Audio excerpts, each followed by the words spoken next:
You're listening to the Best Morning Routine Ever podcast, the show that proves no one stumbles upon success ever. With your host, Lou Need. Every Mondays and Thursdays, we deliver cold hard evidence behind the power of a robust morning routine. Get ready to be transformed by the renewal of your mind.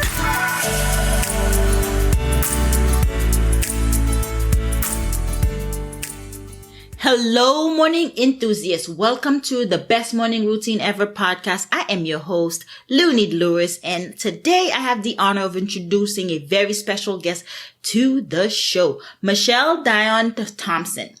Michelle is the owner and founder of Dionne Thompson Coaching and Consulting Services, founded in 2016. Michelle Coaching Consulting Services supports women in law and academia build sustainable work habits for long-term professional success. This includes helping clients build their particular writing practice, editing support, as well as developing personalized work strategies using transformational coaching that helps clients identify their priorities, their strengths, their obstacles, and harness what works best for personal development. Man, this is all down my alley. Michelle, welcome to the show. Thank you. It's a pleasure to be here. I am honored to have you on the show because you are PhD, you were a lawyer, now a consultant. Please tell us about your journey here.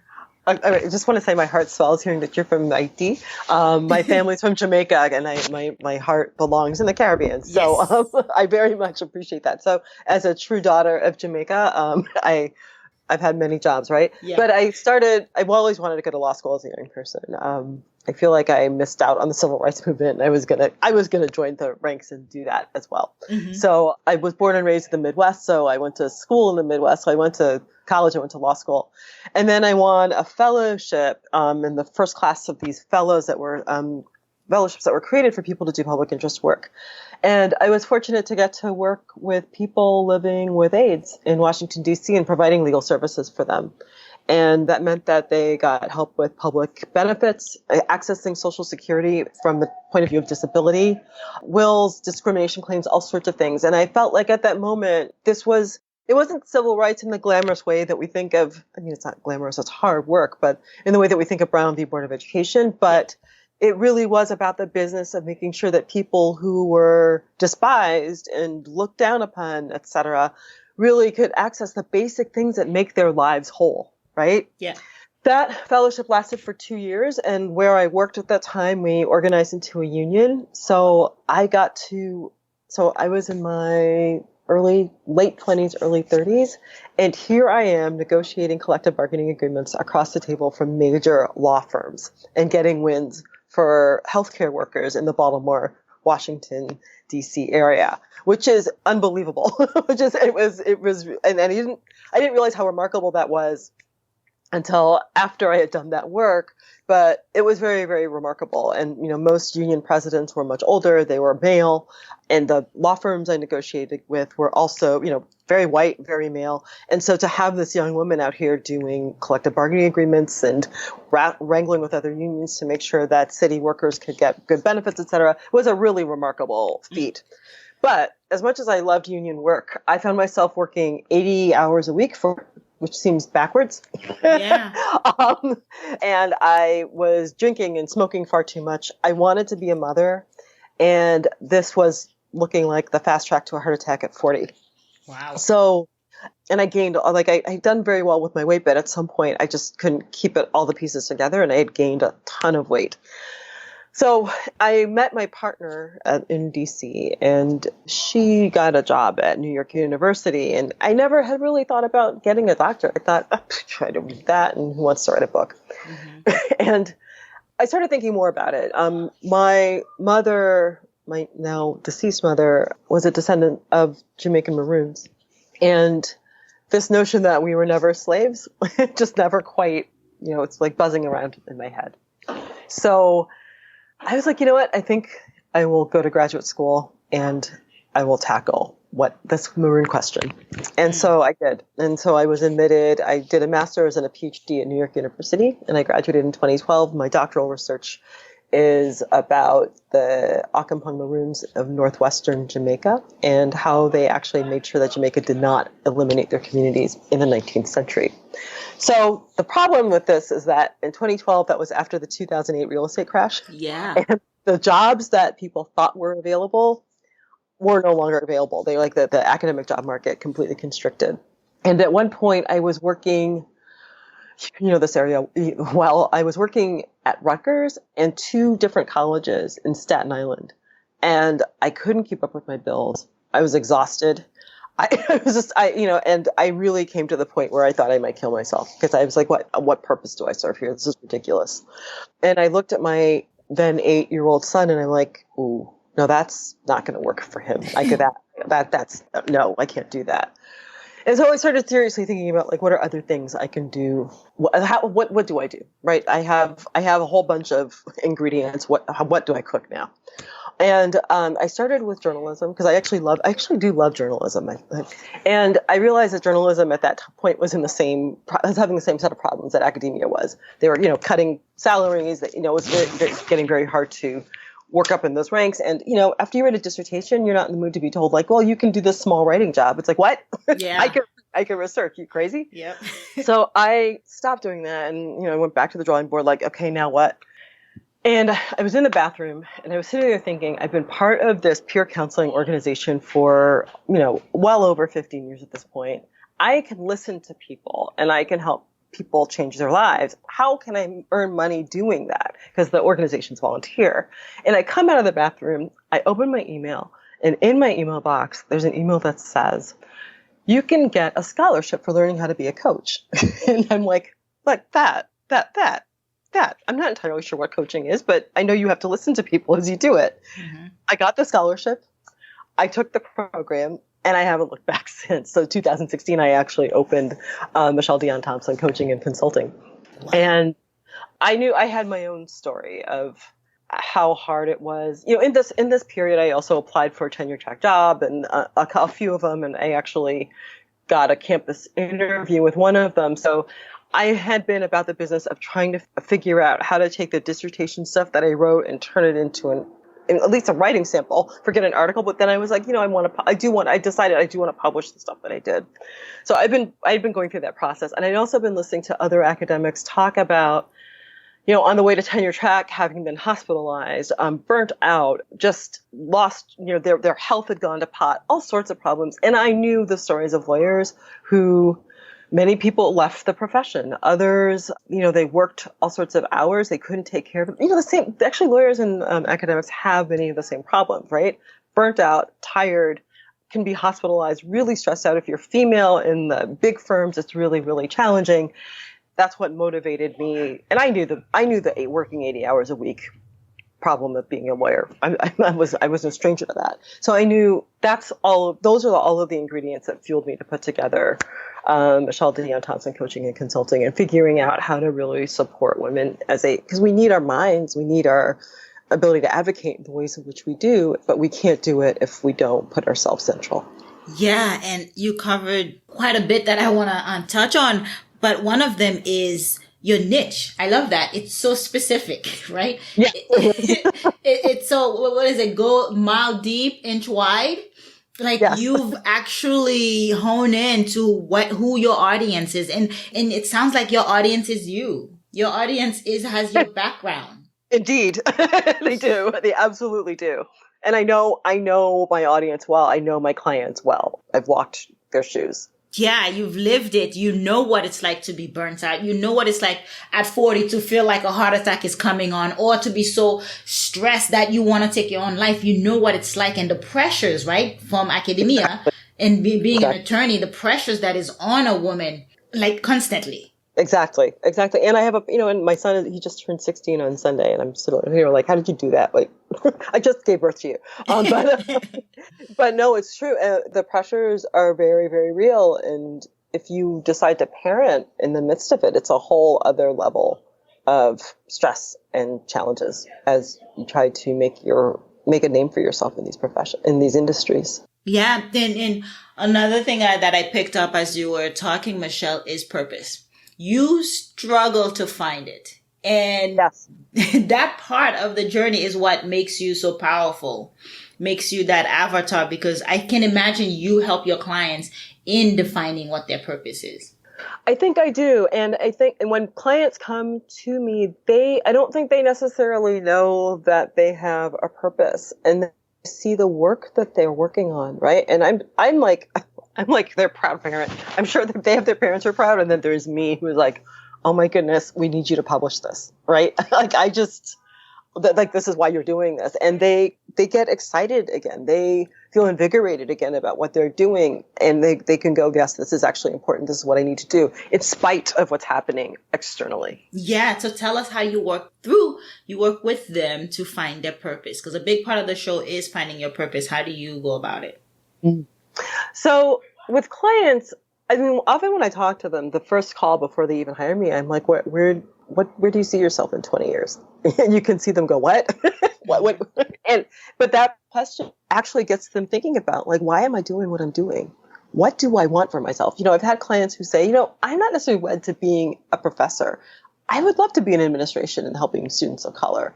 Or it is really important for me to figure out why housing discrimination patterns are happening the way they are. Or just by asking that simple question, like 20 years from now, where do you see yourselves? Of course, we all got it wrong in 2000, but whatever. I'm going to let that go.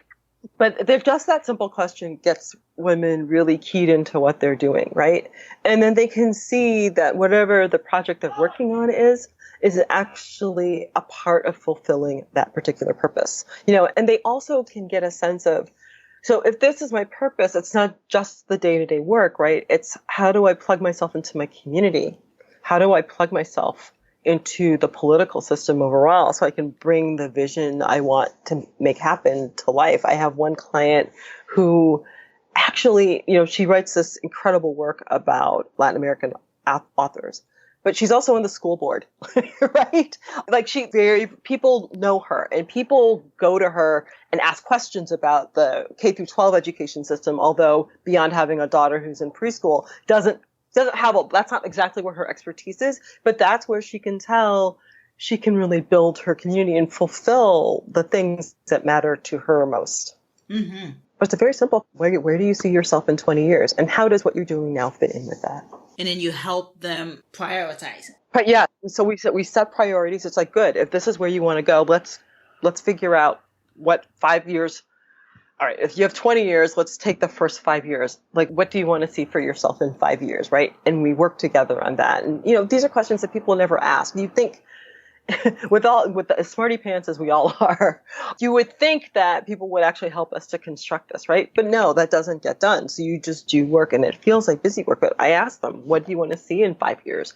Then, okay, good. 4 years from now, what will it take? What happens in the next year? And so now they're really dialed in to what it is they want and what gives them life. And they can start to dial into what is the resource they need to make that actually happen. Yeah. Zig Ziglar has an amazing quote that says, you can't hit a target you do not have. Exactly. Exactly. You have to plan it out. You have to see it to become it, right? Exactly. And so it's really, what I'm hearing is starting with the end in mind. Go 20 years, go 5 years, go 4 years, and then come back to the present. And then outline what the resources are and how you're going to go about it. Exactly. And that's the outer part of it. But I think, and what makes me a transformational coach is that I work with people on the inside part of it, right? Because, I'll put it this way. We know people who get dressed and they look amazing, right? Their clothes are amazing. Their makeup's impeccable. Their hair, woohoo. And then if you tap what's on the inside, right? If you're alone with them for maybe 2 minutes, they burst into tears, or their personality is horrible, or whatever, right? So the inside doesn't match the outside. And so part of what I do with clients is making sure that the inside matches the outside. So a lot of people in law and academia suffer from imposter syndrome, right? I'm going to do this, but no one thinks I'm smart, or they don't think I'm a lawyer, or whatever, and that shows up in myriad of different ways, right? And it's my job to sit down with them and go, I know this is not the first time you've come up against this particular inner obstacle. Let's go back to that earliest time and let's make peace with it so that you can actually end it there and move on, right? Let's figure out the ways that we have monkey mind a lot. Like your brain is just chatter, chatter, chatter, and you can't get quiet enough to actually do the things you need to do, which is often why people can't write. So it's like, let's figure out routines to actually quiet that inner mind, right? So you can actually sit down and make whatever magic you're trying to make happen. Yeah, I love the piece you talked about transformational coaching. The difference is it matching the inside with the outside. And Yes. it is so true because the morning routine in particular used to be about getting up, taking a shower, putting on your clothes, putting on your makeup. It was about how you look, doing your hair before you leave. That was your morning routine. But that was an external morning routine. Now morning routine has taken a shift to an internal cleaning development, right? Morning routine now encompasses meditation, affirmation, journaling, making sure you're exercising, making sure you are visualizing your goals and your plans. And so there has been a shift, and that's that transformational piece that you touched on. Exactly. And that's an important part. But I think one of the first questions I also ask clients is, well, tell me about your self-care routine. Mm-hmm. They aren't exercising, right? If they don't have a way of getting quiet, if they don't have a routine of figuring out how to shut off the devices, those are the kinds of things I'm going to work with clients on, because, people talk about Steve Jobs, the former, the late owner of Apple, and he would build into his calendar executive time. And externally, that's what it looked like. But his assistant knew that meant that was time where he was doing nothing. Like literally doing it. He didn't have his phone in hand. He didn't have his computer on. He turned off everything and he would stare at the ceiling. Because if you're actually going to bring your vision to life, if you're going to cue in on the vision that you're having, you actually need that time to let your brain quiet down, right? And if it's good enough for Steve Jobs, it certainly is good enough for the rest of us. Absolutely. Did he do this every day? He didn't do it every day, maybe weekly, maybe monthly. I don't remember seeing the frequency, but that was a component of his schedule. That is so important. It's funny, like you hear the president talk, like you hear the news reports about the president has executive time and he's watching TV. It's like, okay, that's not actually executive time. That's noise. Background executive noise. Time is really cueing in to give your soul time to talk to you. Yeah, tune in. Right. And right. Disconnect. It's an internal process. It's not external. Yeah, and then disconnect with the rest of the world. I do that myself. I go camping for a weekend solo, and I just disappear. It's me in a journal and a book. And yes. I'm just going to get lost. And there's in nature. Yeah, just because you're wandering does not mean you are lost. Yes, exactly. I saw that behind a Jeep one day. I was like, yep, I believe it. So true. Tell me about habits, right? Because you do teach the women you work with how to build sustainable work habits. Tell us what those look like. So, number one, I feel like sleep is the cornerstone of everything. If your sleep isn't together, then everything falls apart. And there's ample data. Arianna Huffington, she wrote a book called The Sleep Revolution. And in that book, she really lays out a lot of the research about how important sleep is. And so the first question I ask my clients is, how much sleep do you get every night? And if it's something south of 7, I'm like, let's figure out how to bone up your sleep. Because you're going to be able to focus doing whatever it is that you're trying to do if you get enough sleep. But sleep is not only important for focus, right? I don't want to help women build habits just so they can do more work and be better soldiers in this system. I want them to have these habits so that they can nourish themselves and they can always have the tools to nourish themselves. So I will say, are you happy? I'll ask them, are you happy with that? Or is this really sufficient? And it never really is. I'm like, okay, so let's figure out how we can set your day up so that you can actually get the sleep you want, right? When do you work? The next question I'll ask is, when do you work best? Like, I'm not a night person. I'm actually working on converting my dissertation into a monograph. I will never be writing it at 10 o'clock at night because I don't know my name at that time. But what I help women do is actually set up their work according to the times where they work best, right? So you want sleep. You want to make sure that your work is in your ideal window, which means that you're not going to be writing, for example, 8 hours a day. Because if you're a morning person, you've got 2 to 4 hours in the morning, and then your brain's done. It's like, I'm finished for the day, next. Yeah. And you don't want to work in those times. And then, this is where it gets really dependent on the client, but if you have habits of brain chatter, right, I will start to help them build ways to manage that. So I'm a really big fan of journaling. You talked about journaling yourself. I have, I think, 3 or 4 different journals that I'm using at any given point in time, right? I have one for my business and academic stuff. I have one just for my writing, and I have a personal journal. Okay, 3 of them. And one just personal journal. No, 4 of them. I have one that I keep track of stuff in my marriage. And I'm a big enthusiast about like take time and clear your mind, right? Dump the list and you can actually figure out what to do with it later. Figure out what's dogging you. What are the things that take time to just listen within and say, let's chat with those. It's not about shutting down the negative nillies that we all have in our head, right? It's actually it's about making friends with them, right? So let's put those negative nillies down on paper. What are they trying to say with us? What can we take from it? What can we leave, right? That's what I'm trying to help clients do as they journal, in addition to taking time to figure out what you want to accomplish that week, et cetera. So those are some of the inner habits that I encourage clients to do, in addition to, if it makes sense for them, to do things like meditation. Did I answer your question? Yeah, absolutely. Okay. And it's a great segue into morning routines because all these are part of the morning routine.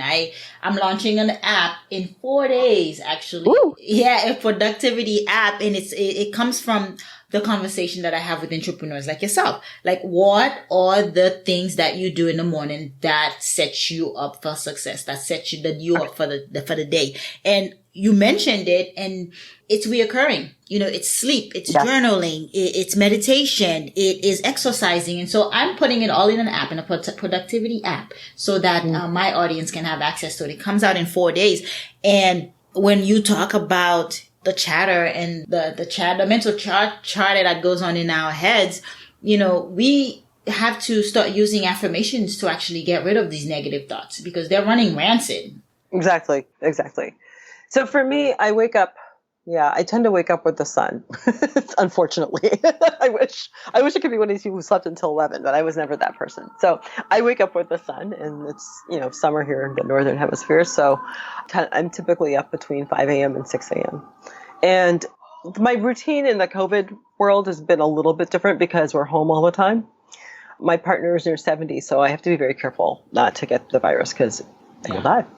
I start the day I'll sit down, and if I haven't actually sorted out what I'm going to be doing when in my day, I actually block every moment of the day. I sit down and I figure out my morning block, which is often exercise, prayer, meditation, and maybe walking the dog and breakfast, right? That's actually in my calendar. And then I lay out everything else I'm going to do for the day, down to meals, down to break time, all of it. When am I getting ready for bed? That's all in my calendar.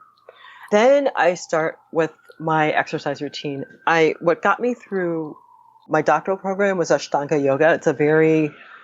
People think of yoga and they're like, oh, you can lay there and breathe. Not this.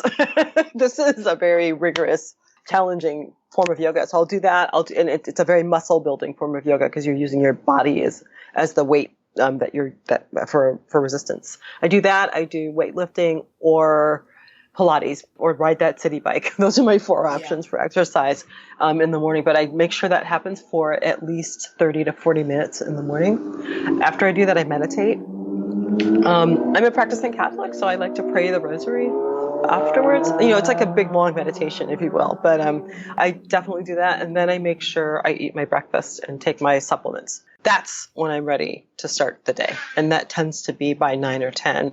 And I will add my bedtime routine. I'm not trying to be a perfectionist about this. This is a challenge with me. But I'm trying to, by 8 o'clock, 9 o'clock at night, I'm trying to shut down all of my screens. Mm-hmm. Well, that's a time where I actually open my journal. And I was listening to a podcast where this woman talked about for a year, she wrote love letters to herself. And I've actually taken up at the end of the day, writing a love letter to myself about what I loved about what I did in a given day. I make sure I do that. I use emotional freedom technique, otherwise known as tapping, where you tap on acupuncture points. Pressure points. To make sure, so I do it to make sure that my blood pressure is in check. I do any anxieties that I'm bringing with me to bed, I release through tapping. I floss, I brush my teeth, and I get my butt in bed. I get it in bed I try to do this by 9 to 10, depends on the night. Yeah. That's a great morning routine and a nightly routine because the morning routine starts the night before. You got to plan. Exactly. If you don't start it the night before, then your morning is shot. You're up rushing and then trying to figure things out, and you don't have a plan. You're just like, okay, what should I do? But if it's written down, if you know the plan, you just got to get up and jump in. Exactly. And I know that after I get to 7 p.m., okay, it's the time to, like, if I want to get anything in on a screen, that window is open for an hour, and it's time to shift gears. I love it. I'm up at 4:30 every morning, but after 6 p.m., nice. I'm just like you. I don't know my name. It's hard to do anything. I'm too tired to even talk or have a conversation. I just want to go to bed. Exactly. I can imagine it'll be a challenge when I have kids, but right now it works so perfectly. That's schedule. That's their schedule. They're up by 5 or 6 and they go to bed by 8. Oh, okay. So I'm prepared. Yeah. Keep the schedule. Michelle, please tell us, how can we connect with you? Absolutely. You can find me on Twitter. That's my favorite platform, at Dionne Thompson. That's my handle there. I have the same handle on Instagram. You can also find me on LinkedIn at Michelle Dionne Thompson. And my Facebook page is Michelle Dionne Thompson. It's life coach if you enter it in. Those are the ways that you can find me. I'm all over social media. Excellent. I will add that on the show note. I really appreciate your time and energy today. Oh, thank you. Thank you for having me. It was so much fun. Yeah, it was a great time. All right, morning enthusiasts, that's it for today's show. Thank you for tuning in. If you love the Best Morning Routine Ever podcast, we'd love to hear from you. So go ahead and subscribe, rate, and give a review on iTunes or Google Play. While you're at it, tell a friend about the show. Be sure to visit bestmorningroutineever.com and our Facebook group to join the conversation, access the show notes, and discover our fantastic free bonus content. Until next time,